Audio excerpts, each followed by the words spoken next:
link this out to folks. Let's tweeter it. Going to tweeter it. All I get is Google ads for gyrocopters now. Good. Well, that you say that like it's a bad thing. Where's your tweet? Holy crap! Like everyone. It's coming right now. There it is. Coming. Sweet. Tweet and retweet. We're on a boat. Tweet fell off. Who was left? What? Nothing. Nothing. All right, you guys ready? Yep. Hold on. Yeah. Okay. God damn it, Jason. Are you done muting everyone?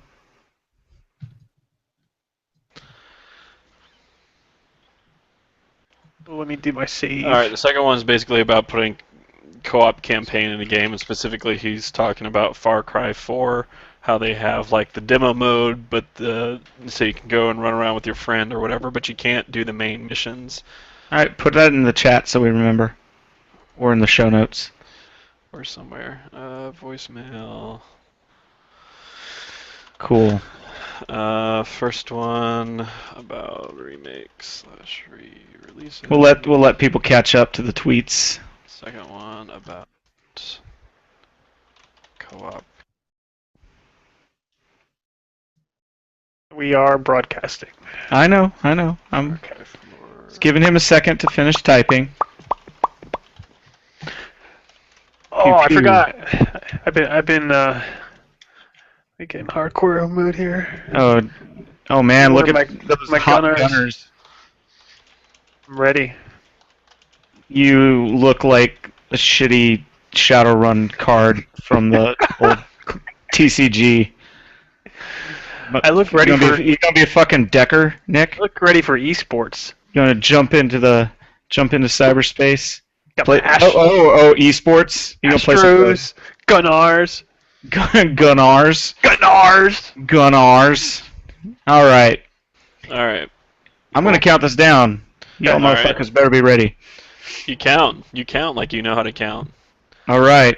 I'm gonna do it backwards. In 3, 2, 1, click. Hello and welcome to yet another episode of the Co-Opticast. This is episode 128.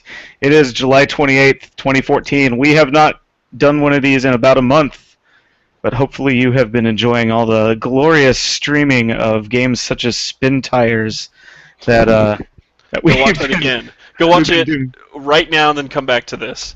Yeah, you just pause this broadcast. I don't know if you can pause a live broadcast. Probably not, but you should watch our Spin Tires stream because Locke and I rolled over that terrain and failed miserably to complete any objectives other than get stuck in the mud, which I think is kind of the point. That's how you win, right?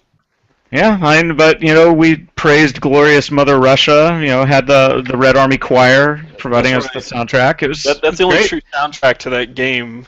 In fact, I followed it up by watching The Hunt for Red October and then playing some Red Orchestra. So I think Kalinka is the official soundtrack to that game. It's nice because it builds up, right? There's that yeah. 20-minute mark. There's that 20-minute mark in the stream where Kalinka's going and it starts building up again, and Locke is just losing his shit because you guys are finally going somewhere that just makes that stream.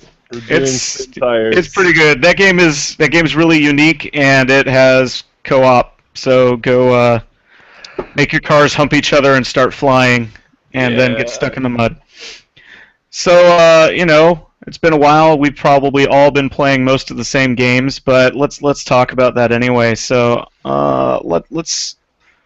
Oh geez. Let's start with Nick, since he's the only one that's played anything unique beyond the other three of us. So the International 4 was going on, which is the Dota 2 big tournament, which Locke attended. He got to do some stuff there, which is pretty cool. But that got me hooked into Dota. I've been playing, trying to play like one match a night, so I've been doing a bit of that. Just to play Dota, that did not go well. Yeah, we streamed Dota last week, and You guys did okay. yeah, You're being generous. I think it would have been a really good case to use the coach mode, Locke, especially Yeah. to stream, because you could walk. Like I was trying to I could jump go around the through map it, to show yeah. things, and We should do that anyway, again, and I'll coach you, and I'll just. I think it'd be awesome. Give it a shot. Yeah. But yeah, anyway, so I've been playing a bit of that match night, and it's good fun. I think the matchmaking, the more you play it, the better it does with getting you with people that aren't assholes. Yep. I've had quite a few good matches lately. Really good people, friendly, wanting to work together, kind of a stuff, and good balanced matches. So when that game is good, when it's balanced, it's a lot of fun. When it's unbalanced, it is incredibly frustrating. I've also been playing Sacred 3 for review, which we can't talk about yet, but that review will be up Friday. That's August 1st. So Nice. make sure to check out the site for that. Also been playing some Destiny beta. Got up to level 8 in that. Played a bunch of co-op with Jason, and we streamed some of that. And then finally, I picked up Wolfenstein during the QuakeCon sale. I've been playing that, and it's a really solid first-person shooter. It's really well written, surprisingly. The story is kind of deep. I was telling Mike before the show started that the dialogue, it's a lot of internal monologue, and it reminds me a lot of The Thin Red Line, if anybody's seen that movie or read the book. So that's pretty cool. It actually does video game sex scenes somewhat well, which is I'd heard multiple people say that it's a non-embarrassing video game sex scene. Yeah, it's kind of like I don't know if I'd buy that. like a sex scene in a PG-13 movie. I'd say it's the best way to equate it. Like they don't go too mysterious far. penetration through 6 layers of underwear. Well, no, like John Cena I was about to in say. the Marine. Anyway, continue. But yeah, so the cutscenes in the story is pretty decent, but the gameplay is good. That the weapons are the focus. They're big, kind of brutish weapons. They all have alternate fire modes. They all kind of serve their purpose in the combat. The only thing I don't like, and I don't understand this, I've seen this in other shooters, is it's an action game, and you want to collect as much health and armor and ammo as you can, yet they have you click a button to pick it up. Just run over and let me pick it up. I don't get that. So other than that, It's everything. not true to the original Wolfenstein, then. No. Does it go like bong whenever you pick up a It does gem have, or anything? It does have. Yeah, it does have. When you pick up the treasure stuff, it does have little weird noises, and it actually does have the original Wolfenstein. There's a bed you can sleep in next to a poster of it, and when you do that, you dream of the original, and you can kind of play through it. Sweet. Yeah, it's pretty good. It's pretty meaty. I put about 6 or 7 hours in, and it looks like I'm halfway through. So it's pretty good for a shooter nowadays. Are there Nazis on the moon? I didn't get to any moons yet. It's set in 1969, I think. That would be a good time frame to put people on the moon. Yeah. Those Nazis came from the moon. Did they now? Anyway, that's been my gaming. Sweet. Geez, let's do Locke next. What you been playing, buddy? I went to TI4. It was hype to the max. I was there filming with a friend, and it was really cool to be in an arena with 15,000 people cheering for Dota. So that was awesome. I highly recommend it, and I legitimately care about esports now. So not even ironically, or through association. I talk to all the players, and I'm like, whoa, you guys are legit. But yeah, I'm doing a bunch of videos for that, so be on the lookout. They're coming out soon. Cool. Did you land any sweet merch? I did not stand in line because the line was 4 hours long. Oh my god. Yeah, dude. There's people and the stuff that people are selling on the market now is $800 for this stupid golden courier, but whatever. I think my favorite thing about all that was when I heard that Brad Shoemaker over at Giant Bomb got the rarest figure and then the rarest thing out of the code. Right. Some $5,000 courier. Yeah, something stupid. So that's ridiculous. yeah, it is ridiculous. That is absolutely ridiculous. It is a it is a bunch of pixels that are a different color than a bunch of other pixels. I know. And people value it in the thousands of dollars. I know. It's ridiculous. Esports are serious business. Look, I mean, sports collectibles go for how much? I mean, they've really broken that barrier fast. If There that's you go. The case. Yeah, but a sports collectible is a physical object, usually. So That's true. it's digital age, man. Age of the geek. Everything has its own value based off of whatever. Yeah, man, but EMP take all that away from you. Hey, Locke, Not real forever. quick, not to sidetrack too much. Yeah. Does the community folks get kickback off the resold items? Like people that make the content for Dota 2. If you the workshop people? Yeah, do they get if you resell it? No. If you buy something from the store and then you resell it, the person who created it does not get a kickback. Okay, I was As curious. far as I'm Ban concerned. used digital item sales. But I mean, those workshop people make a ton Yeah, of they make good doing money. it, so. Yeah. And yeah, we interviewed a whole day of just workshop people, so Sweet. that was day 3. Yeah, it's interesting. The workshop people I talked to were like, yeah, I don't want to work for Valve because I just work on items and I make more money than they can do their own thing. So that's kind of cool. But yeah, so Dota 2, that's a thing that I play. I'm still sort of recovering from it because I feel like I've been gone for quite a while. I was on holidays, then I came back for a day, and then I went to Seattle, and then I came back for a day, and then I went farming, and now I'm finally back for a month. And my wife has gone to take her master's, and she's actually went to X-Men school, where the X-Men movie was filmed, which was kind of neat. So she's away, which means I am just rocking here with the dog. So I've played a couple things. I got into that new Dark Souls DLC, and that's tasty. It is. Yes, it is. Crown of the Sunken King, which is the first of the 3 DLC parts. $9.99 or $24 for the season's pass. And Mike, the way you described it was spot on. I asked him, "Hey, how's that Dark Souls?" And you're like, "It's a Zelda temple." So yeah, you go down there and you're pushing levers and you're bopping switches and fighting dudes, of course. And it's this like sort of underground temple and looks really cool, feels really cool, and it's a little different than everything else. I mean, the combat's the same, but in terms of there's actual puzzles and backtracking and things like that, it feels a lot more like Dark Souls 1 rather than hopping to just teleporting to bonfires like you would in Demon's Souls or Dark Souls 2. And there's a lot of bonfires in it, Yeah. but they are hard to get to. They are a lot further apart than any of the other ones in Dark Souls 2, which was it brought that bonfire stress back that you get from like you'd have in Dark Souls 1 you'd have like a really good run going and like, all right, I got it, Yeah. and then you die and you're like, oh fuck, I gotta go back and do all this again, and you do all of it again and you finally beat it and you realize that the next bonfire was like a room away and you just like punch yourself. Yeah. There was one good moment in that Jason and I were playing it in co-op where we, you leapfrog each other. You're like, oh, we'll get you to the bonfire, then we'll go back and get you to the bonfire, and let's keep going. And so we were getting me to the bonfire that we found on Jason's game, and we were getting all the switches hit, and everything was going great. And I'm like, all right, I'm going to drop down, and then I misjudged what I needed to do to drop down, and I jumped to my death right at the literally the last step before that bonfire. I was like, well, I'm gonna solo this. Welcome to Dark Souls. Yeah, Dark Souls. So I think it's cool. I mean, obviously, if you're a fan of the game, you're gonna pick up that DLC.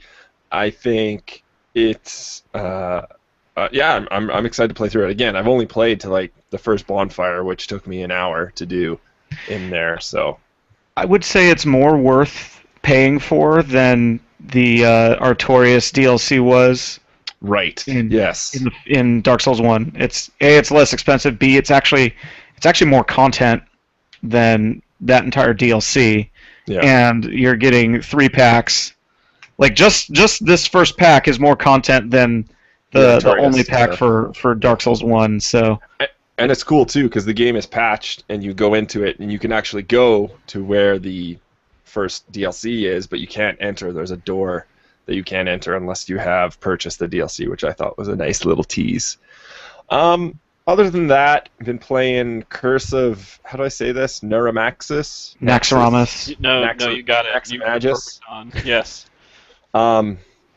That's the Hearthstone expansion, which adds a single-player sort of challenge mode, which is very interesting. I know a lot of people were asking for that for, they don't really feel like, fighting people. They can go through and earn some cards and earn some levels. So I think that's really neat. It's thematic. You earn cards. You earn some, cards through completing the campaign, quote-unquote campaign. What do they have, 5 weeks of content, and they're doling it out every week. It's based on the famous Naxxramas raid from Vanilla WoW, and that entire place was a series of thematic wings, and so you'd go to Spider Wing or Death Knight Wing and Plague Wing and all that. So they've sectioned this out so that you could they could release it in stages. Yeah.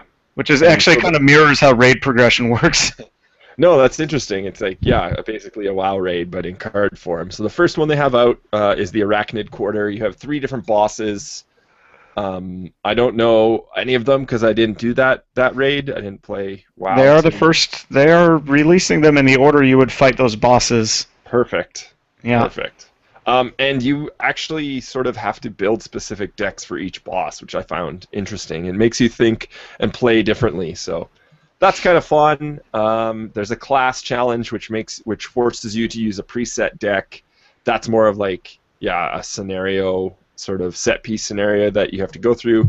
And then there's a heroic challenge, which is just that's if you have a lot of cards. The heroic challenge is actually where you really have to build the deck to the fight. I was able to with my standard deck that I use, I was able to clear everything on the first or second try. So, the heroic mode, the best attempt I got was I got one of the bosses down to 5 health, and then they one-rounded me. So, not joking around. Yeah, it's a pretty stiff challenge, especially if you don't have a huge arsenal of cards. Yeah. And I don't know, I've crafted a couple cards, kind of put into decks, but I haven't put any money into the game yet. I kind of feel bad, even though that's the only thing I play on my iPad now, which is crazy. I bought a friggin' iPad or a Hearthstone machine, so. And other than that, between Dark Souls, Hearthstone, and Dota, I've been playing this little game called Abyss Odyssey, but I'll turn it over to Jason because he knows more about it than I do. The thing that got me on was first, Nick's hey, you should probably try this out because it's made by the weirdos who made Xenoclash, and I'm down. I'm down with the Xenoclash. Is it Mother Father or Father Mother? I forget. I think it's Father Mother. Father Mother. Yes. Hello, Locke. Hello. Tell me about Abyss Odyssey. I think I reviewed that game too. It was pretty good, but I am Abyss Odyssey is a roguelike sort of thing. Jason, what is it? It's a roguelike RPG fighter. Brawler? 2D brawler? I mean, yeah, brawler, but they use a lot of concepts that you see in fighting games. So you have special cancels, right? So if you're doing a regular attack, you can cancel out of it into a special, or you could cancel out of it into a roll, away from, whoever's attacking you. You're mid-air and you're attacking and you cancel out of that to go into one of your special attacks, right? So they have that kind of idea set with the moves. And actually, as I've learned, as I've played through, you earn levels by killing stuff. You get experience, and those give you points that you can put into your different special skills. You have 3 that assign to up and Y, forward and Y, or down and Y, and you get more than just 3 to choose from that you can put in those slots, but those are the only 3 slots that you can fill with them. So skill points can go into those to level up the attack of them, your defense, which I haven't quite figured out where defense ties into everything. It's supposed to shield some part of your attack, but it's not quite clear to me what part it shields. And then it also lets you generate more mana from that attack. And mana lets you use a special attack that you can actually take the souls of the enemies that you defeat and transform into them, which reminds me of the Castlevania series on Game Boy Advance, which were a great series of games. But so it has, a lot of these kind of fighting concepts to it in the combat itself, and when you actually get into fights, they block off, each side of the screen, so you're in this little mini arena for wherever you happen to be in the map. Sometimes that means there's like a pool of lava over to one side, or there's a platform right in the middle over an endless pit, which really sucks because then you don't have like hardly any room to move around or fight stuff. But the overall goal is that you descend down through this pit to the bottom where you fight the slumbering warlock, and when you beat him up, he has this little mask that shatters, and each time you beat him up, more of it shatters, and when you get rid of it all in your game, it opens up new stuff in your game. It also contributes to an overall community goal of shattering that mask. Cool, I didn't know that. Yeah. So there's a much larger, everyone contributes to this, and that unlocks new stuff in the game, which I've already seen, actually. When I first played it last week, it was fun, I saw some stuff. When I played it just tonight, there was new items. So there wasn't necessarily new enemies, but there was new items for me to get, which I didn't see before. So, if I can interject, in describing this game, I actually thought about it a little bit, and I think it's what I wanted the Castlevania fighting game to be. Right. Like it feels like one of the Igavania games. So like Symphony of the Night and the Game Boy and DS stuff, and it has all the fighting game mechanics. Because it's not really a straight brawler. You can't just sit there and spam a punch. You have to really think about blocking and I never found a use for canceling at least once. Like you'll pick up an item and the item will be like the first time I beat the game, about a third of the way through it, I picked up a flame sword that had a lot of it had triple damage compared to what I was carrying, and then the entire rest of the game was stupid easy. I was able to just roll through the rest of it because I could lock a guy in a corner and just pummel them to death, and no matter what enemy I ran into, I was able to do it. And I guess some of the criticisms I've heard about the game are that it is too easy, even if you get the hard paths. Right. But it's intended to be replayed and replayed, so I guess we'll see what happens as everybody unlocks stuff, if there's anything that changes. And a lot of that, though, depends too on what you find. So, I mean, that was, really good luck to find that weapon. I've gone through 3 chambers and found no weapons for the class I'm playing whatsoever.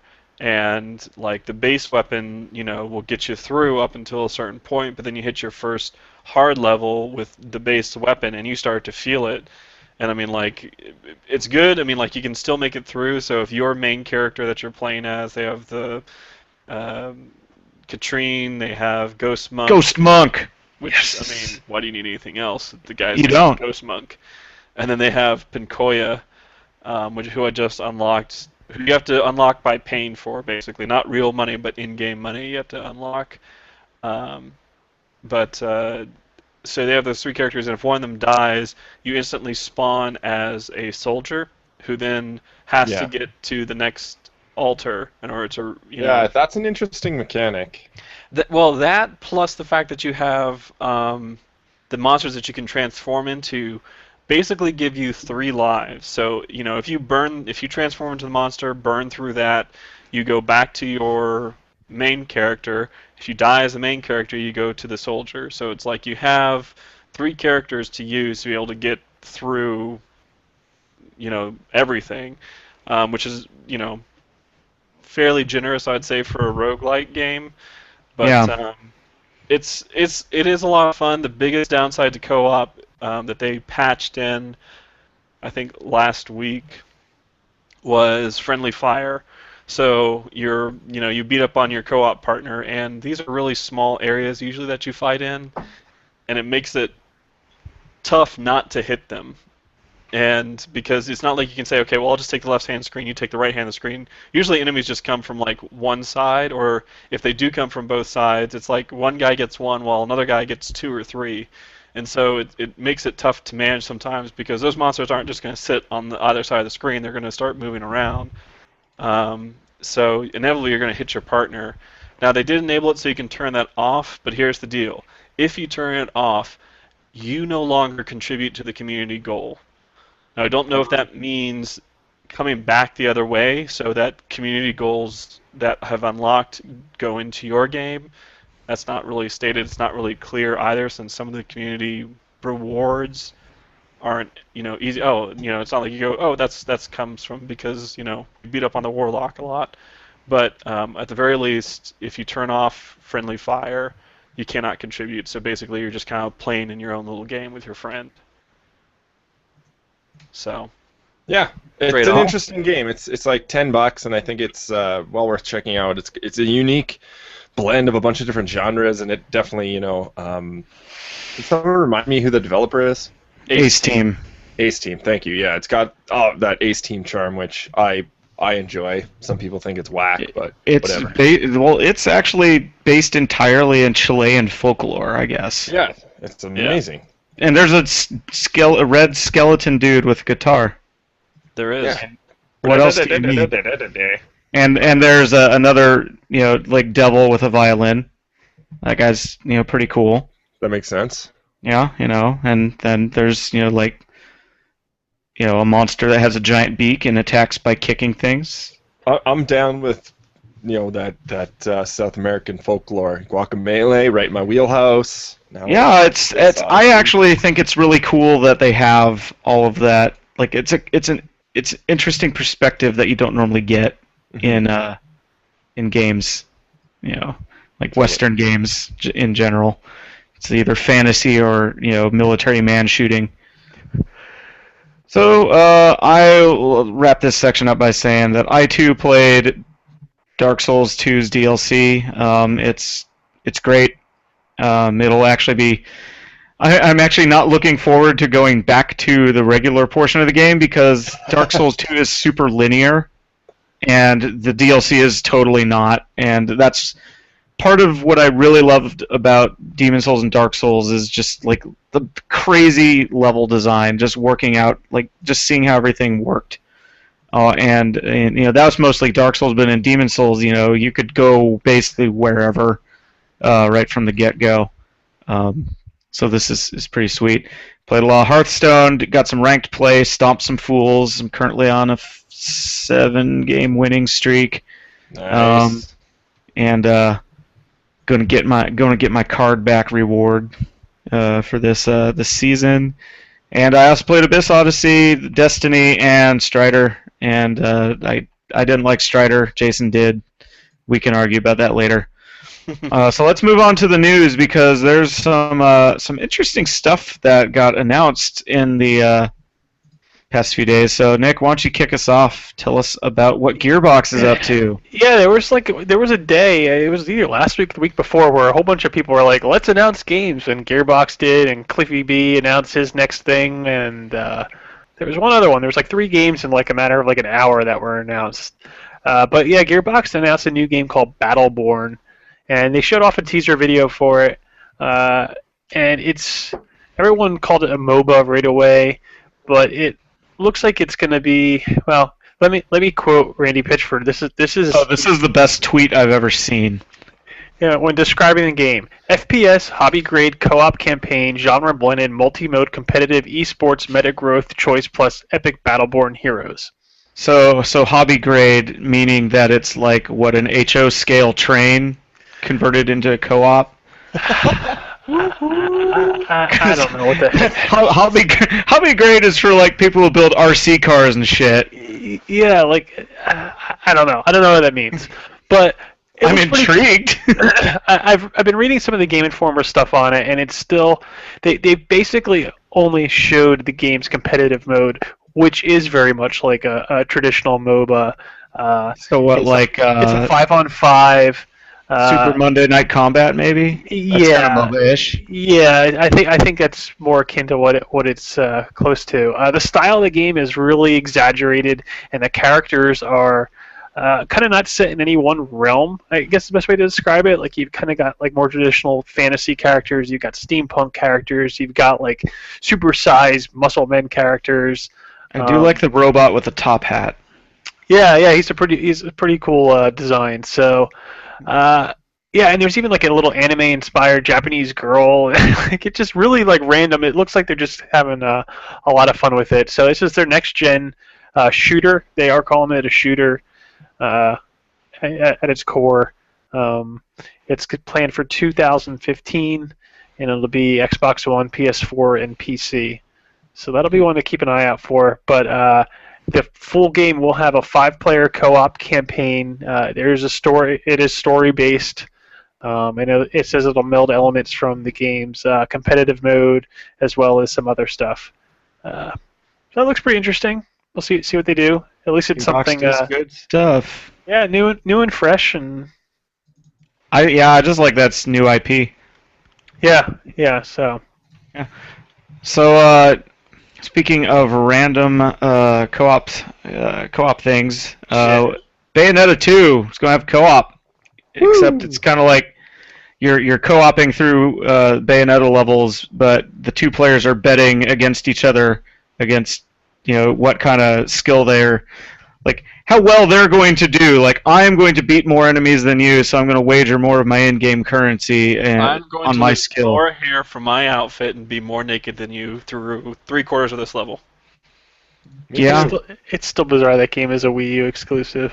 Well, Nintendo is the only people. Nintendo paid for it, so next gen console right there, baby. That's right. Out of all the next gen stuff, my Wii U gets the most play. If we're not counting PC in that. But yeah, it's called Tag Climax because they can't resist a sexual name for a mode with two women, beating things while stripping.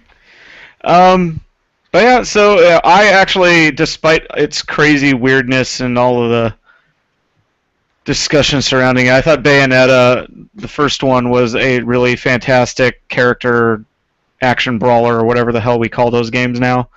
It was a solid game. It was a solid game. It was really great, and Platinum. I will try everything Platinum makes because they don't always hit it, but they are one of the most. They're one of the Japanese developers that actually tries to do new things. I find. Vanquish, baby. Yeah. Vanquish was rad. Wonderful 101 is weird. Yeah. I like Bayonetta. What is it? They got some bangers. Yeah. But they try new things, and they don't they're willing to take a risk. Agreed. What, Mad World, and what was the sequel to Mad World that we all played for a week? Anarchy Reigns. Yeah, Anarchy Reigns. So they always their games are always interesting. So I'm really looking forward to this, and plus it'll be funny. It'll be funny to be playing a game that looks like that on my Wii U, which has basically been nothing but Nintendo Factory. 27% Nintendo. Actually, 27. I can't wait to. 27% Nintendo. So yeah, that'll be pretty interesting to check out. I don't know if it's online only or if there's local co-op, but it looks like you can do a bot match with it, or play with randos, or invite your friends. We say online. Let's climax together, Mike. You got it, Locke. What? What? Don't worry about it, Jason. We'll tell you when you're older. All right. Why don't you get on with your news story? I have a news story. Yeah, you do. Yeah, you do. It's special for you. Do you want to save Winston Churchill? I don't know. Are you going to talk like that the whole time? The gratitude of every home in our island, in our empire, and indeed throughout the world goes out to the British airmen. Never, in the field of human conflict, was so much owed by so many to so few. What's he doing? He's quoting Winston Churchill. And there's a reason for that, because in Sniper Elite 3 you can now save Winston Churchill. But wasn't he already saved? Didn't he survive the war? Wasn't he already saved? Like, in a biblical sense, was he saved? I don't know. Maybe. I mean, You just sit there and you drink coffee. He'll be fine. Yeah. sip some tea as the bombs fall on London. Yeah, I'm sure he's okay. He's good. He's good. So, I mean, shoot a bunch of Nazis in the head, watch it in slow motion, and save Winston Churchill in the same time. Now, this is a single-player DLC right now only. Co-op is going to be added at some future date. We just don't know when, because they haven't been forthcoming as to that particular time period, although everything else that they've been doing has been co-op. So. Yeah, it's interesting that the whole game has been co-op from the start, and they add content to it and take the co-op out. It's like they forgot that they made a co-op game in the first place. Game's so I don't fun. Game is so fun. I've still never played any of the core games in that series, just the Nazi Zambies. I need to go back and play more of the third one is the one to play, I would say. Nick, you probably agree. Yeah. Yeah, the open nature of the missions is a lot more fun. I would probably just want to turn off all of the kill shots, though, because... You can skip it. Yeah, you There's just hit a the space bar. And there's a slider, too. Yeah. Like, I don't know. It doesn't get old, man. I don't know. I don't have the 1812 Overture queued up for each one, so Well, not sure if I just leave that on repeat, so... Okay. We just leave that out for you. Yeah. All right, Locke. What? You want to talk about a friggin' 10-year-old game? Well, we already talked about Dota, so might as well. Hey, shut up. Shut up. 16 years, Locke. 16. Holy crap, that makes me feel old. StarCraft 1, not 2, has been modded by the folks over at Tier Z, or Tier Z, to have a co-op campaign mode. So, if you want to go through and play, if you put in your BattleNet key so you can download StarCraft 1 at any time, you can grab that. And they tweaked a lot of the difficulty in the missions to account for 2 players, which is, I think that's pretty cool. Sometimes they'll, in a lot of these comp stomp RTS games, they'll just be like, okay, 2 more players, doesn't matter, it's comp still, the AI still behaves the same. So, they've changed another mode too. They've added a difficulty mode to Insane mode, which is both for solo and co-op. So that's interesting. But again, original game StarCraft now has 2-player co-op, which is interesting. I find that that's a funny game to mod in 16 years later. But if you, I will say this too, though: if you have not finished the StarCraft 2 campaign, you friggin' do it because it's awesome. So spoiler alert. Yeah, so you can actually download all that stuff from their website, and the story's up on the site there. So. Yeah, and the actual creator of the mod commented on our thread on it a couple times to answer some questions. So. Nice. Yeah. So rounding out the news, Nick, you and I played a bunch of Hammerfall a while back, Hammerwatch. Sorry, Hammerfall is a rad power metal band. Hammerwatch, where we played it. It's kind of a top-down gauntlet-ish exploration game, and they added a new priest character class to it. Ooh. And a thief. So the thief can dual wield, and the priest does some holy light and splash damage. So Nice. they also heal, which is great because half the time I played that game, I was waiting for Nick to, come back from death. Because he got really confident in his combat abilities and may have pulled a room with 1,000 insects in it. Oh. But that game's rad. If you don't own it, it's a solid 4-player co-op game. Sorry, It's I always wasn't the listening. dollar. Are we talking about Red Solstice, and now we're going to play that again? We should. Yes. Yeah. Oh, yeah, Red Solstice, they added private lobbies, which was our biggest gripe about it before. Join! We're trying to start a 4-player game where we could take it at our own pace and whatever, every game by default was public, Yeah. and it was chaos. We didn't. We never got to change our loadouts because we kept trying to lock people out of the game. So so Destiny, the characters you can they're cross-platform, cross console generations. I guess I should say. Yeah. So you got Xbox Live or PSN account and tie it to Destiny, and that character is going to be good for whichever version of the game you buy. Great. Crap. Actually, that's pretty sweet. It is pretty sweet. I like my character data being stored on servers. As of late, I know there's a lot of downsides where I can't say keep it back up, or some people don't want to. They're really against playing online all the time. Maybe they still have dial-up, or they live in BFE. I'm not sure. Or they just don't like DRM in any case, or they just want to download a trainer and hack their character abilities a bit. I don't know. But I hear something else with Destiny about how those characters also be playable like across the generation, so PS3 people could play with PS4. Right. Yeah. Really? Yeah. Hold on. I don't know if it says that specifically. If they're actually playing together. I mean, the news post, I think, is just about how it's to your account, right? So if you're playing on a PS3 and all of a sudden you upgrade to a PS4, hey, guess what? You can play your So you can't. So what our post on it says is you can't. Like if you have a PSN character, whether it's on PS3 or PS4, you can't play with your Xbox friends. Right. Those are segregated. But I don't know. Maybe we'll follow up and look into seeing if you can play cross-generation with each other.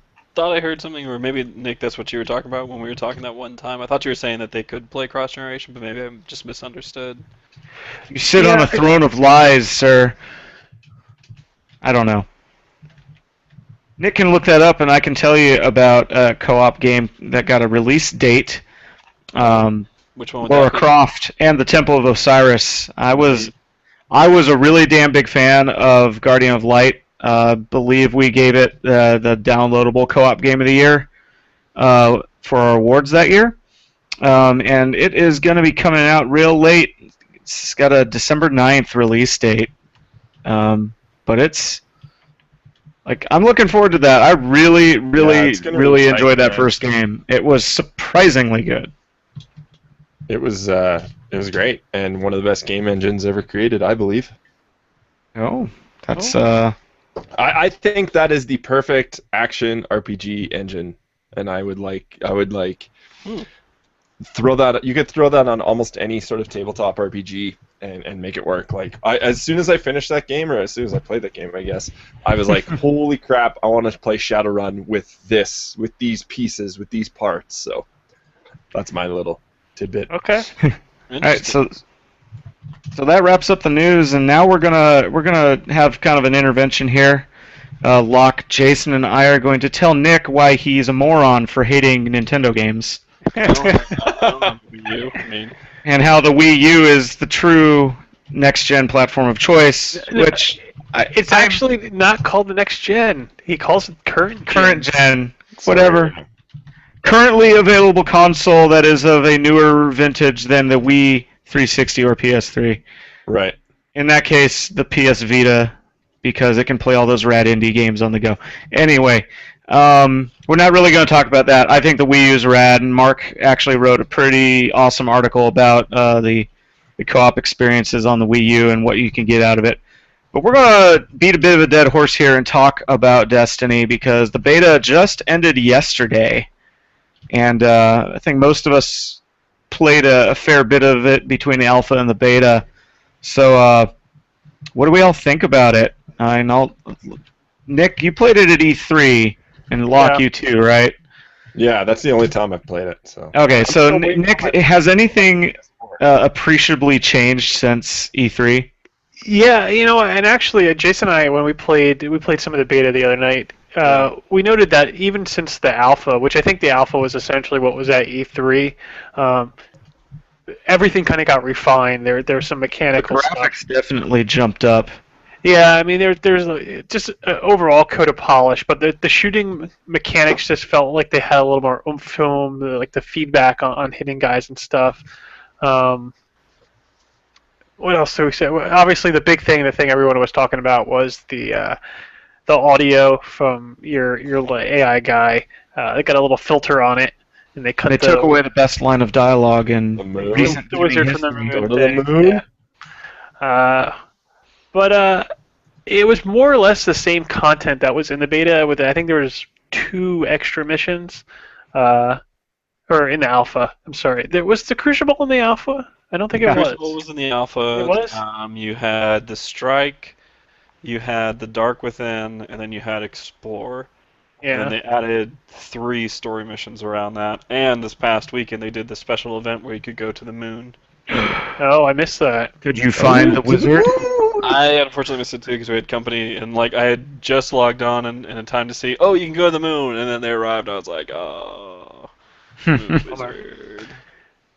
Yeah, no, I think it's going to deliver on what they're basically trying to do. What's interesting though, I think in terms of content, and I don't know how accurate this is, but before they were saying like the beta is about 10% of what the game's going to offer. You can blast through that in like an hour, in an hour and a half. Yeah. So Destiny 10 hours confirmed. yeah, exactly. That said, like some things like the strike mission, for instance, there's the tank battle in it that just takes an obscene amount of time to complete. We were kind of hoping to see that turned down a bit, making it a little more fun and not Yeah, so I think monotonous. it felt like it's one of those things, right, where you don't really have a feel for what the gear in the actual released game's going to be. Yeah. And it felt like they were like say you're able to get like, epic or legendary weapons from an early level. That tank battle, you might be rolling into it with a weapon that does twice as much damage. But the problem I had with the strike missions were at least the tank one, the one with the floating eyeball thing. Well, that's Yeah. immediately after the tank. Yeah. Yeah, that boss fight felt reasonable. It was interesting and kept going, but the tank one was like, it would sit there and be a bullet sponge, and then literally every 2 minutes it would spawn 5 enemies, and you'd kill them instantly, and just and the tank would absorb more of your damage. Yeah. So it felt artificially padded. Like you beat 3 or 4 waves of those enemies, and you pretty much know you've got the fight down, but instead it's more like 20 because it's a little unbalanced compared to what equipment that the characters were holding at the time. So hopefully it'll be more interesting than that when it releases. The one thing that worried me a little bit was that the story missions just seemed kind of throwaway. It's like you go into the same area that you can do the freeform explorer, and the freeform explorer is kind of neat because you can look around and it'll randomly give you like a wave-based survival mode, or go to this point and take a look at stuff, and that'll probably be good for a while.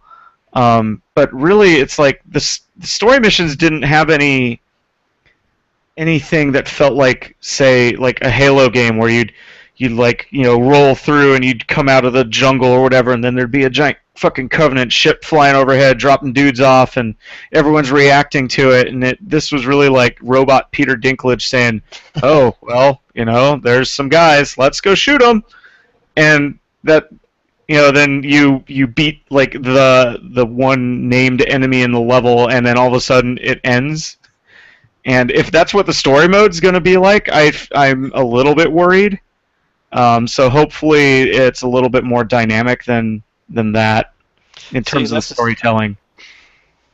I get that. At the same time, I felt like the story missions were bite-sized. Like they worked well for me for just going in, get through a little bit of story or whatever, and then if I want to drop off and go to the free explore or something else, like the strike missions, and this is probably just because of those boss fights and the way that they are, the strike missions feel incredibly long. It's also interesting too that the strike missions can only be completed if you're PlayStation Plus. Like story missions are all you in Explore is all you get if you just buy the game. That's because the strike missions have to be played in co-op. Well, yeah, you can't play them single player. That's why they're PlayStation Plus. Sure. But but that's just interesting too, right? Is that it's not something that they leave up to you to just I'm going to jump in this game, when you can see people just all about the world, like as you go about, not just. But if you don't have PS Plus, do you randomly get people in your fire team in the free Explorer and whatnot? Because I have PS Plus, I can't tell you. Yeah, probably not. So I don't know. I mean, I think I mean, obviously the story is going to be whatever the story is that they're going to reveal at some point. I mean, heck, your guys are actually zombies, so I mean, there's got to be something that they're going to do with that. But I don't know. I guess like there were some voiced cuts. Like your character has a voice, so I know there's going to be a little bit more than what they're willing to show in the beta content. But it was really like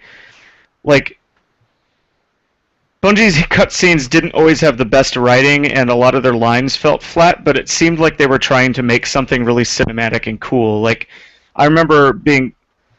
Overall, it's my least favorite game in that series, but like when Halo 2 had those like Arbiter cutscenes like right at the beginning, like that was pretty progressive for the time.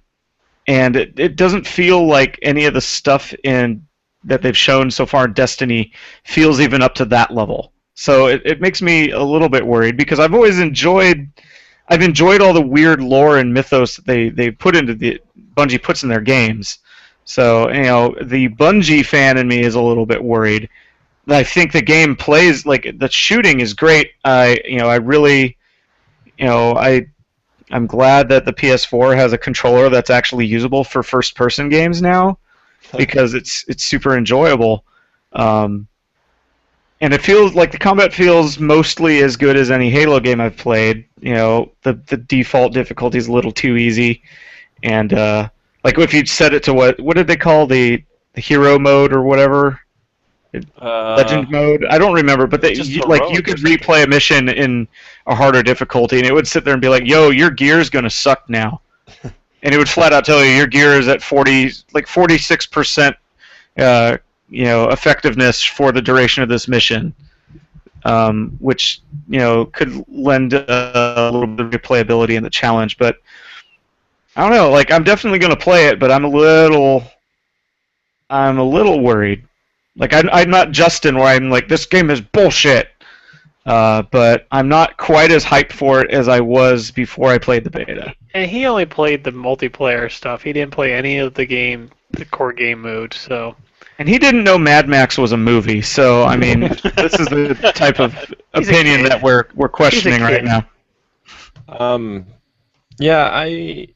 After talking, it's a weird balance that's happened because Nick and I came off of E3 just super hype, and then people at home who hadn't been playing it and didn't really know what it was. Once everyone got their hands on the beta, they kind of like leveled things out in my eyes, where people that didn't know what it was got an idea of what Destiny was all about, sort of this pseudo MMO shooter thing going on with loot, and they're like, "Oh, that's really cool." And then the people who, my hype is sort of dying down. But then again, I haven't played it since E3, so. But let me tell you, I still have that stupid white PlayStation pre-order. So, that's we'll see. I have a month to decide now. Yeah, September 9th. So a little bit more. I won't play it. I think they're doing something really neat. I hope it's great. Yeah, I hope it's to be great. Yeah, I mean, I have faith that you can't judge it based on the beta, the story, and everything else. They tried to get a bunch of different vertical slices to test out the different systems and everything else, and they wanted to test out their mobile app integration and the website stuff, and they had all that stuff going. And honestly, I felt like most of this was testing for the Crucible because they had a lot of multiplayer stuff going on for that. Yeah, I mean, their network infrastructure stuff definitely seems to work well. We'll see. What they have there, if it all comes together, it'll be great. All the individual systems, for everything from like even the interface that they've put together for that is pretty advanced for kind of a console with some of the stuff that they did with like inventory management and stuff like that. To basically give you a mouse cursor instead of... It's a big punch in the balls. No PC version, they make a mouse cursor UI for the consoles. Yeah. Which obviously works well with the touchpad on the PS4, but Yeah, well, I didn't even know you could use the touchpad for it.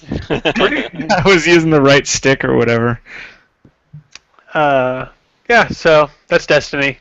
Not too much. We don't have too long to wait. That's basically kicking off the fall gaming season, which is looking like some of the stuff's getting pushed out and delayed. Locke, I think you missed it, but while you were gone, EA delayed their only two games that they showed at E3. In Battlefield, they pushed to next year, and Dragon Age Inquisition they pushed to end of November. End of November, yeah.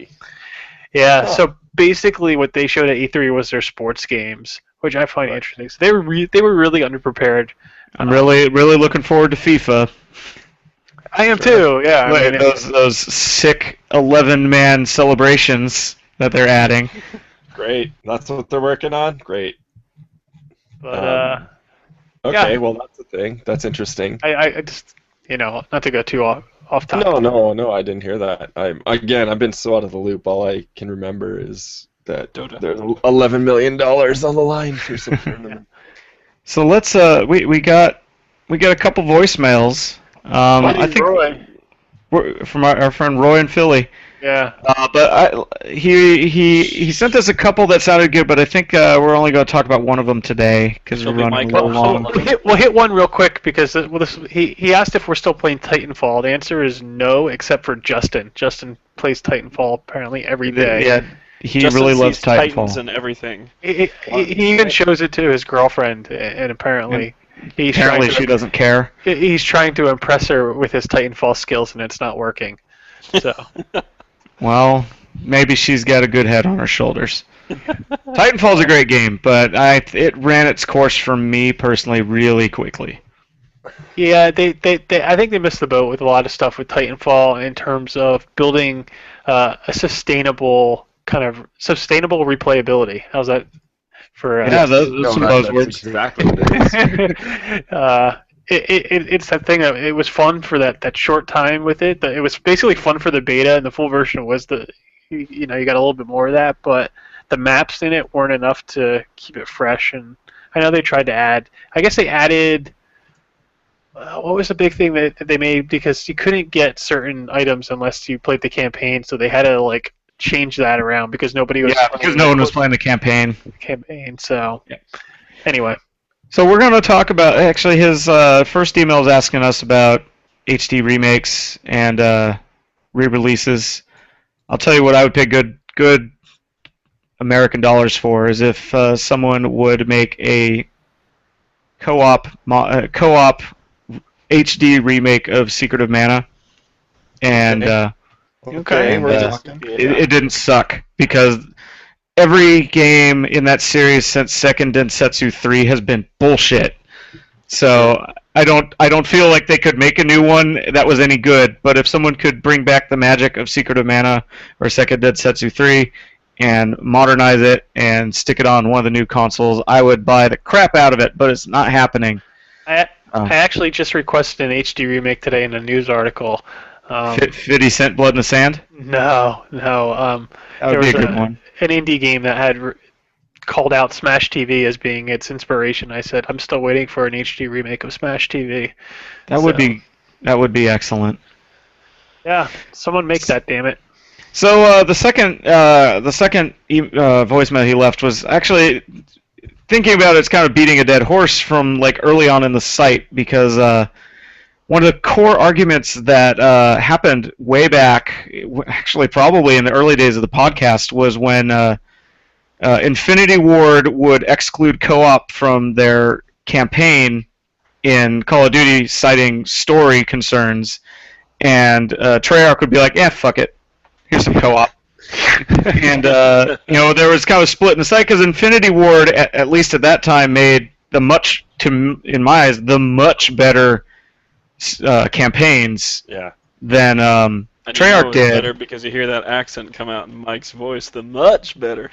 Much. But they were way tighter, but they didn't have co-op.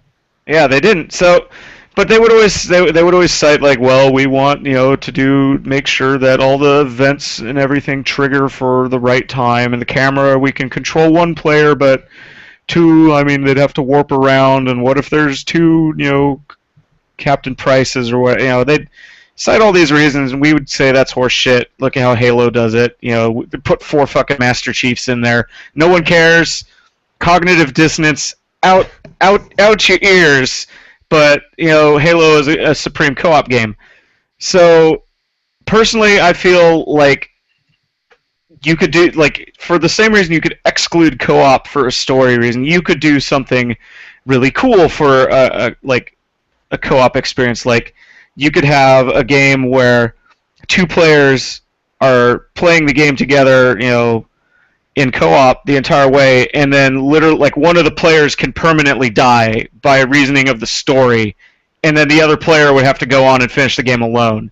Like, you could actually use your story to screw someone out of playing co-op, but have it, like, give you an actual emotional gut punch because you've been playing all the time with this other player, and I think someone doing something. There's a game that sort of does or did that, but like what, Brothers?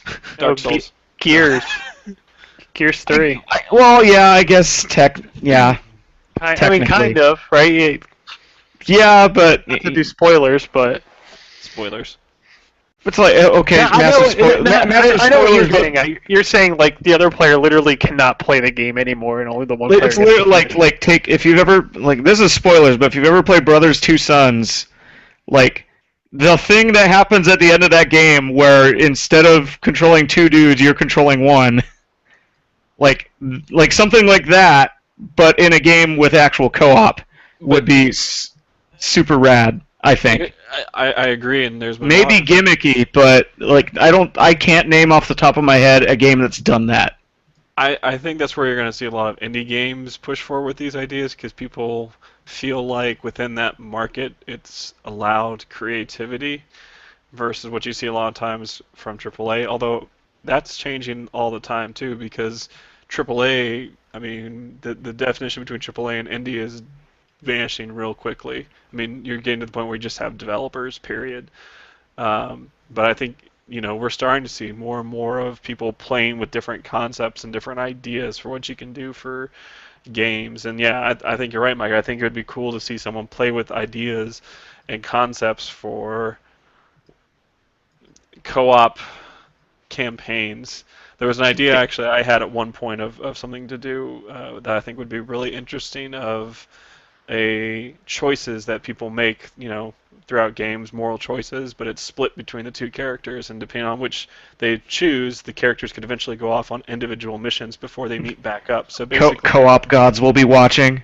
Well, I mean, not quite, but I mean, like, there's branching story paths, so you could play the entire campaign together if you all make the same choices, or if you decide I really don't agree with what the other person says, maybe at one point the 2 of you split off.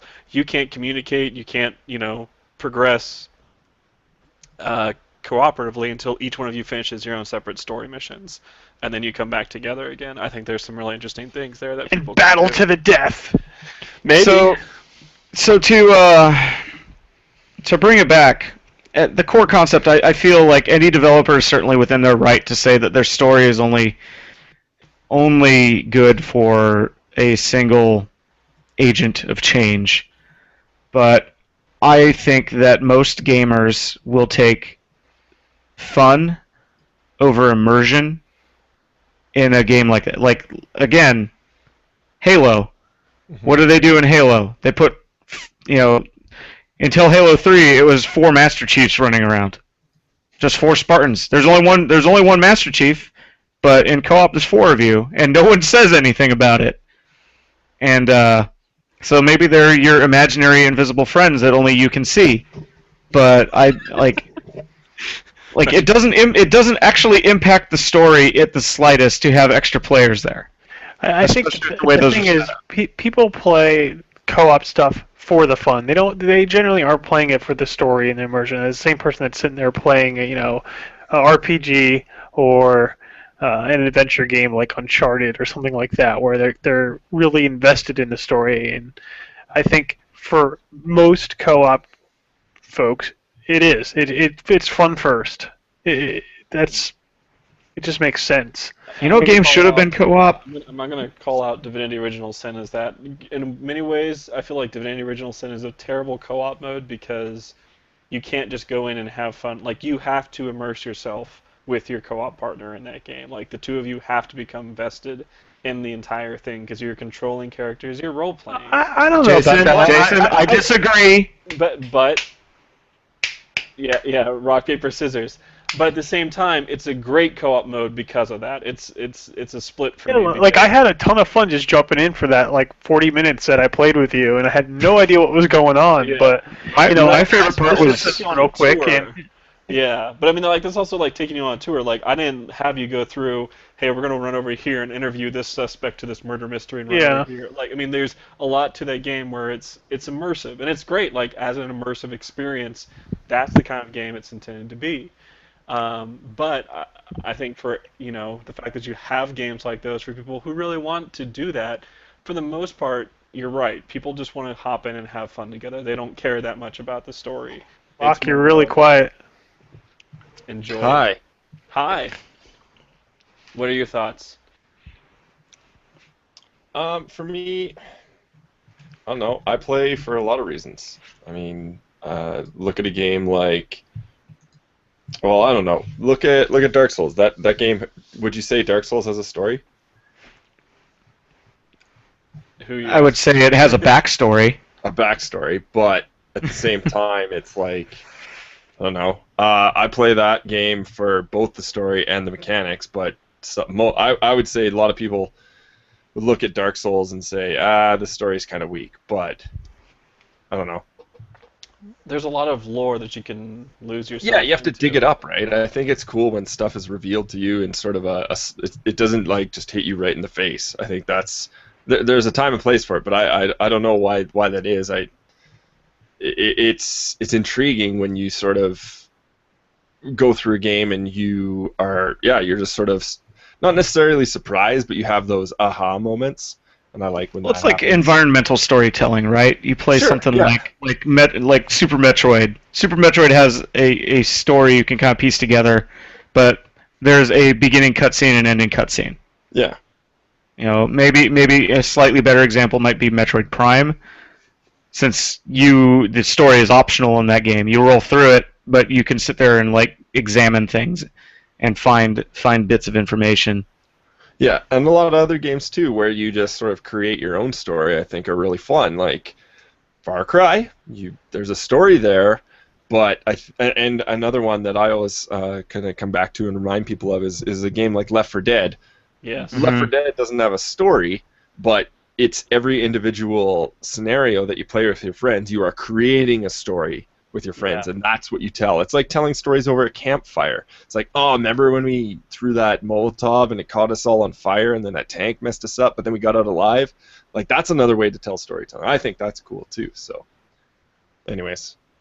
Yeah, that's the one aspect of that game I always felt like wasn't ever really, I don't want to say talked about much, but like ever really focused upon. Like, everyone was focusing on the cooperative aspects, but the storytelling that was like hidden behind the scenes there, that everyone, I mean, I remember for a few years there, if anyone had played that game, they all had a story. Yeah. Everyone had, it was just like, the events of people's lives. Where were you when this happened? Everyone had a story for what was going on when, Jimmy pulled us out of that fire that we were in or whatever. I mean, it was incredible in that sense, I think. Yeah. Yeah. So I think what are we 6.5 years after we started the site, we're still of the opinion that people saying using story as a way to exclude co-op is kind of BS. Yeah. So yeah, that's gonna wrap it up for this week's episode. Conrad Blue, and I was just want to lead the singing to Buddy. I just want to play Day Babe, take campaigns with each other. Anyway, so you should leave us feedback on iTunes. We like 5-star reviews. You can follow us on Twitter. We are at Co-Optimus. You can leave us a voicemail at 646-926-6748. And there is the cheat code hotline, and I have something queued up for us. Nice. It is for Little Nemo the Dream Master for the NES. Yes! Such a good game. You can press up, select, left, right, A, and B, and you will get a stage select. And dress up like a frog and fight a penguin with a magic wand. Love it. HD That's going to do it. That's going to do it for this week's episode. We will see you the next time we do one of these, and we will certainly see you on the stream throughout the week and next Monday. Peace. Bye.